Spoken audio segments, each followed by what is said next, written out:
All right, we are going to be playing a modified Deliverance mission from Book 3 of the Horus Heresy Black Book series. And let's take a look at the Loyalist side. We're getting real wacky here with a double detachment here of Salamanders and Raven Guard, each led by their Primarch. Why don't you walk us through the forces, Ben? All right, so of course we've got Corax and Vulcan as the Warlords, of course.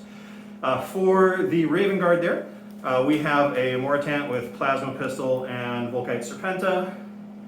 We've got two five-man veteran squads, two recon squads with sniper rifles and camo cloaks in recon armor. And then we've got two assault squads, one led by a sergeant with Raven Talons, and the other just a plasma pistol and power sword.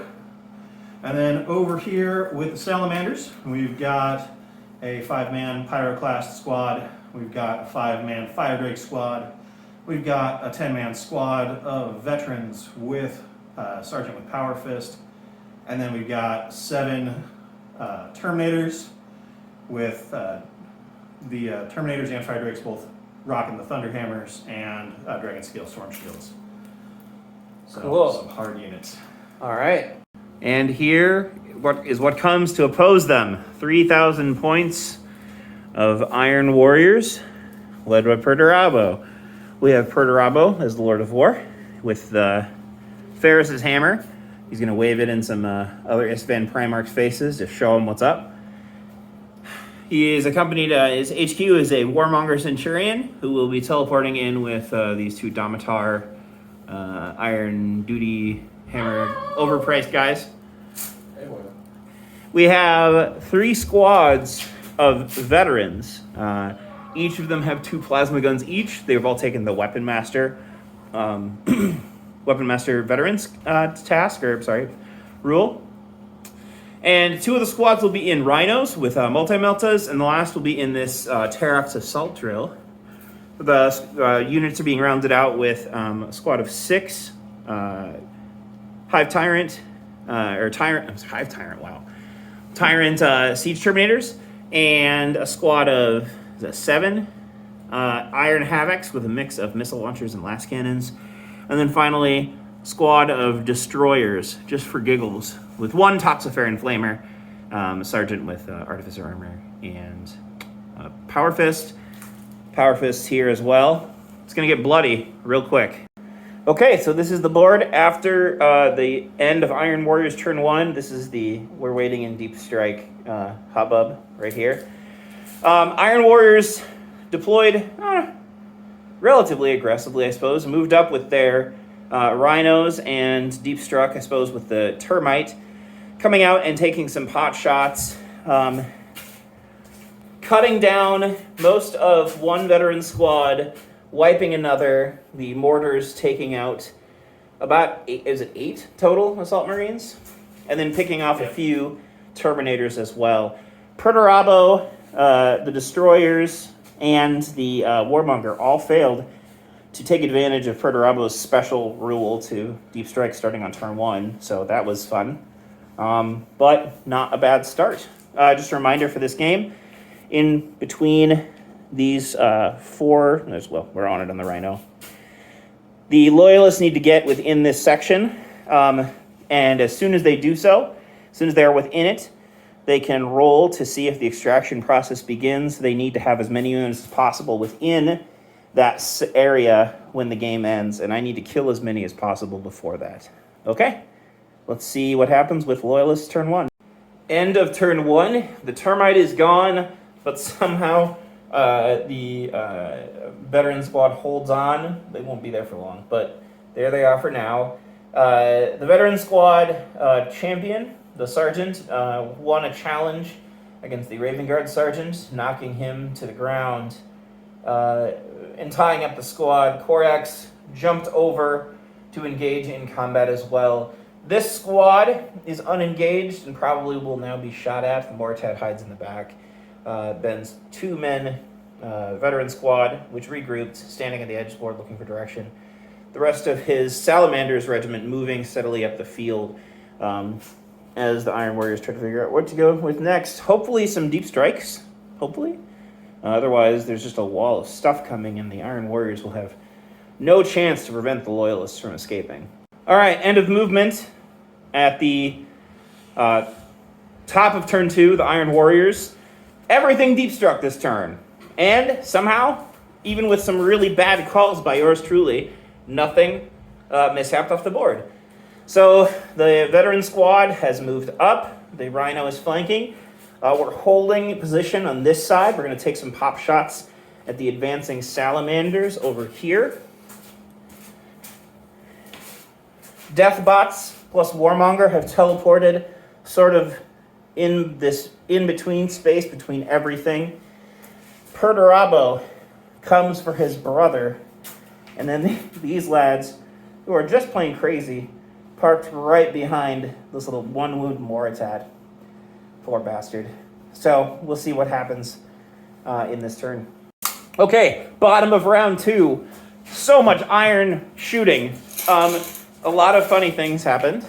First of all, Vulcan and his meat stick squad took 3 orbital shots to the face and only lost 2 Terminators. A few Terminators taken down by the the veteran squad over here, and most of the veteran squad here taken apart by missiles and a little bit of bolter and plasma fire from this direction. The Olympia pattern bolt cannons of the Iron Circle Domitar, I think, killed 1 assault marine, and then the sergeant is left standing alone. The Moritat is no more. He took just all of the bolt pistols in the back that there were. Just barely got him. Yep. But now, and Korak just completely murked the last 2. Basically, he murked his meat shield. It was kept him from getting shot last turn. Even after I attempted to kill them myself with template fire and failed. But, whatever. So, set up for the turn 2. We will see in a second. Ben, why don't you roll it now? Does it leave? It does not. Okay, so the evacuation does not begin. Yeah. No, you're right. You're right. Does. Yeah, because it's under the turn number. Yes. Yep. All right. So the embarkation, Right, so the evacuation begins. And don't tell me. Yep. Where's my dice? I'm gonna use this one. Over. Don't look. That's a D3. That's how many turns are left in the game, but Ben doesn't get to know. Okay. All right, We'll get started. All right. Special update. This is the assault phase of Ben's bottom of turn 2. And we're taking a second because, Vulcan and friends move up using his special line of effect shot. He takes a hull point off the Rhino and kills the sergeant with just really well-placed shot. The 2-man veteran squad charges the BattleBots, and the sergeant dies to heavy bolter fire on Overwatch, but the Terminators make an impressive 11-inch charge to get into combat here. Because Salamander's special rule, they reduce their charge distance by 1. It was literally the longest charge they could possibly make. Ben had to roll boxcars. He did so. Wow. So we'll see what happens when this fight goes. Also, everything else that's left of the Raven Guard has poured into Perturabo and his Tyrant Siege Terminators. So a whole lot of interesting things to happen in this assault phase. We're just about to do Hammer of Wrath attacks. See you at the end of the turn. All right, end of turn 2. The Terminator's valiant charge is for naught as the Warmonger wins his challenge, just barely causing the 1 unsaved wound needed to kill the sergeant. The other 2 are carried off by the Domitar. The combat over here is a victory for the Raven Guard as they take out 3 Terminators and lose nothing of their own. So Assault squad paying their points. Assault squad paying their points. Yeah, actually, it's not that bad. At 50 points a model, they have just paid their points. So start of turn 3, we got some destroyers, we got some veteran squads, and I think these guys are going to. I think we're going to charge Vulcan. This is a really dumb idea, but I think we're going to do it. All right, here we go. Okay. What is this? Turn 3? Yeah, this is turn 3, right? Yeah, This is my top of turn 3. And the Iron Warriors, this suicidal veteran squad has advanced, realized that there's no way it's going to make a 10-inch charge, so it miserably tried and failed to do anything to this 3-man squad of Fire Drakes and Vulcan. Similarly, the Domitar moved over this way to try to find a fight, bellowing a challenge and probably being ignored altogether, failing to do anything with their bolt cannons. The destroyers swooped up on top here and wiped the scout squad. The Havocs killed the last 2 veterans that were still hanging on from the beginning of the game.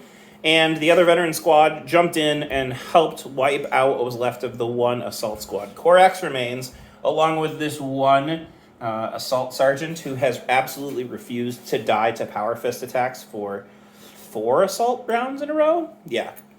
So this is... Yeah, I guess. Yeah. Because it's everything. Fuck now. Yeah, right. He's pretty unbelievable. But anyway, whatever. It's bottom of turn 3. Let's see what happens. I would wager dollars to donuts that Corax is going to use his F-off ability to fly off someplace else and leave Perturabo holding it, so to speak. But we'll see what happens. All right. Wisely, Corax... Huh? You're right now. I'll just move, scoot it closer. He's not really shooting anything. Anyway, Corax wisely just withdraws from combat because that is the cool friggin' thing he can do. His 1 remaining near immortal veteran sergeant turned out to be mortal, but I mean, it did take a friggin' Primarch to do it. The Iron Warriors on that flank swoop towards the middle. The Iron Circle approach the Salamanders and the last 3 Fire Drakes, flanked by what's left of this suicidal squad of veterans. And because of the meat grinder nature of this mission, I forgot about the fact that the squad that Ben killed at the beginning of the game, I got to bring back on. So another squad of veterans appears and via Termate to, again, throw themselves at the Primarch. The destroyers come flanking over here as well in an effort to, do their part as they can. The Havocs remain stuck in a bunker, but, they're happy. And all that's left on the field are some very obnoxious scouts and big hug-giving Vulcan himself. Corax is in reserves. He is eligible to return to the game at the start of next turn. We'll see what Ben does with him. Middle of 4. This is middle of 4, and the veterans have charged, the other veterans have fired, and the end of the combat result is that many of the shooting ends and the combat is that it's down to 1 Terminator and Vulcan. Vulcan has slain the Warmonger in combat and then insta-deathed one of the mechs, and that's all that's left here. Further Iron Warriors close in. The scouts survived the salvo of artillery headed their way, and waits to see what Corax does and how he decides to enter the fray. All right, and this is the board at the end of the game. We have called it. It was 2 turns after turn 2, the end of turn 4. Ben had the option to elect to force an additional turn because of the Iron Warriors' cold and bitter rule, but chose not to because he realized that he could not earn enough victory points.